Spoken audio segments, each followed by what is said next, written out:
First off, I'd like to give all praises, glory, and honor to Yahweh, Ba'ashem, Yahushai, Ba'ashem, Bakakwadash. Double honors to those elders and apostles out there from Great Millstone who teach and rule well. Allow respect to you brothers out there on the highways and byways preaching this truth around the four corners of the earth. And salutations to a hopeful elect that you guys may be sealed soon. And hopefully by the mercy and grace of Yahweh, Ba'ashem, Yahushai, all those brothers and sisters that's in the truth, all the elders and apostles that's been teaching and ruling well, hopefully we part of elect. With that being said, this your brother Dewap from the branch of GMS here in Chicago, coming right back at you, a little lesson. And the spirit been on me kind of hard today. I wasn't planning on doing another lesson, but what ended up happening is a guy came into my job and must have really vented with me for about 15 or 20 minutes. He was foreign. He said I could tell by his voice that he was foreign, and he was really venting. You know what? He said so much stuff that I don't even know where to begin. But I'm just going to say is two things that stood out with me that he said. He said, man, the people in this country, man, just look so goddamn sad, man. They accept everything. They don't do shit. They don't get riled up. And then he said, every time I look around, man, I'm getting tired of everything, man. Every time you go somewhere, there's nothing to do. And if there is something to do, you can't do it because either you got to be compliant or you got to be masked up. And he was really making a whole bunch of points. So one of the points so first and foremost, I'm going to get Isaiah 24 and 10, because he stood up here and said, man, you can't enjoy nothing. He said, man, I'm so tired of this place, man. You can't enjoy nothing in this country. And he said, Americans are so docile. He said, when you go into other countries, man, they fighting for their rights. He said, they don't do nothing here except accept everything. It's kind of funny that he mentioned that, because I did mention that a little earlier. But I'm going to sit up here and get Isaiah 24 and 10. The city of confusion is broken down. Every house is shut up, that no man may come in. There is a crying for wine in the streets. All joy is darkened. The mirth of the land is gone. And that's what's happening, man. Everything here is shutting down. Everything is broken down. And even the few places that are open, man, if you ain't compliant, man, you can't even go. And then guess what that's causing? That's causing a lot of pain and heartache for those people who are running those places, because they're losing a lot of business. And all the joy is darkened, man. People have lost jobs. People have lost everything due to this this bullshit that's been happening, and a lot of people are tired of it. And just like he said, he's tired of it, man. He stood up here and said shit. He said something else. I'll get to it later, but he did say something else, and I just didn't want to say it. The mirth of the land is gone, and you see the mirth of the land is gone, man. Yeah, there are some places where people still might enjoy certain things, but there are a lot of people in this country, man, who ain't enjoying shit because they're having a hard time. And like I said before, listening to this guy, man, you'll sit up here and it was interesting.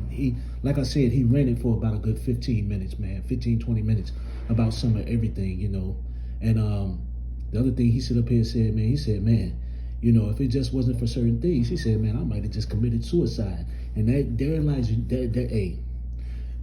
another thing, man, that could go, a lot of people, a lot of people could be doing that right now. You'll never know. They don't talk about it as much in the newspapers or on the news, how many people have actually committed suicide, but I'm quite sure there's quite a bit or quite a few, because, man, look at it. All the joy is darkened, the mirth of the land is gone. So all the things that these people were doing, all the things that they used to do, they can't do now. And a lot of people, man, have just, fell on hard times, man. No jobs, can't do this, can't eat, can't feed family. No telling what these people are doing. But it just brought out something in me. And then here's the other thing he made a point about. He was like, man, and then when I go places, man, people look at me like I'm crazy because I don't wear my mask, because I don't want to be compliant like they stupid asses. And he said a lot of stuff, man. I wish y'all could have heard some of the stuff he said, man.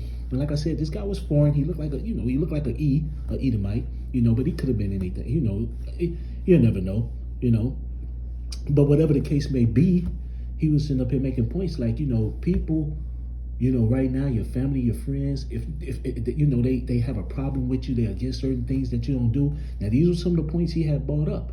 And that's what gets me to sit up here and bring out a few more scriptures. And I'm going to bring out this other scripture because, he brought up this point too. Okay, man, family and friends got so much to say, man, that, man, he doesn't agree with them. So that makes me bring up Isaiah chapter 19 and 2. And I will set Egyptian against Egyptian, and they shall fight everyone against his brother and everyone against his neighbor, city against city, and kingdom against a kingdom. And so, my thing is, this is one of the other points he was making. he was sitting up here making this point about, hey, I got family, friends, we don't see eye to eye, a lot of people I don't talk to too much no more. He said he'd been in this country for about 26 years. So, like I said before, man, he was sitting up here saying a whole bunch of things, and I'm just going to condense some of it into a couple of scriptures, but because it wasn't, it was like, wow, this guy just sit up here and came up in here and just started talking to me and saying a whole bunch of stuff to me, and it just like, wow, and then once he mentioned his family and friends, how,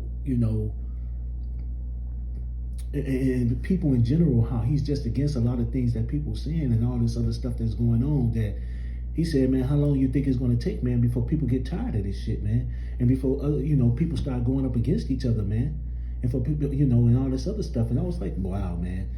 I mean, like I said before, it was an interesting, I would say, conversation, but he was really venting. I ain't gonna lie, he was really venting, and this wasn't meant to be long. This was just something short to the point, because he made points about, just seeing the darkness and, the darkness in people, and how people are just sad, and how people are just losing it. And then he's sitting up here talking about how people, how you can see difference in people, and how people all of a sudden now are against each other. So he made some good points, and I just want to bring out. So I hope this was edifying. I'd like to give all praises, glory, and honor to Yahweh Ba'ashim Yahushai, Ba'ashim Rakakwadash, double honors to those elders and apostles out there from Great Millstone who teach and rule well. A lot of respect to you brothers out there on the highways and byways, preaching this truth around the four corners of the earth. It's how you taste to the hopeful light that you guys may be sealed soon.